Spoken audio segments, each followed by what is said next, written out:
Maybe our downtown provincialist, but the backyard.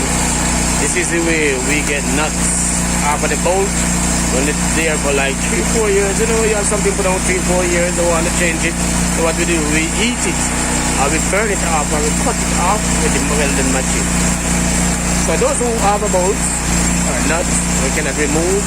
This is the way you do it. Look at the process.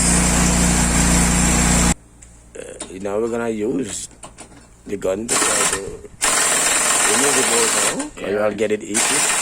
So we're gonna use the wrench.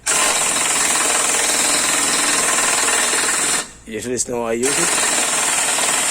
You don't have to pressure it, you know. You can just take your time slowly. Yeah, slowly it will come.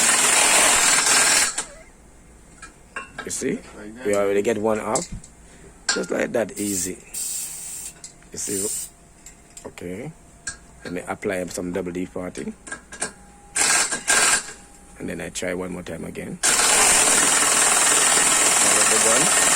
So I have.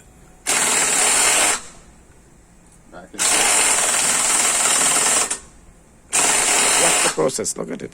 How we do.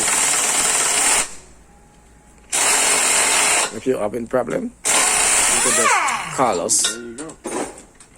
Yeah, you could find my page, like and subscribe, YouTube channel.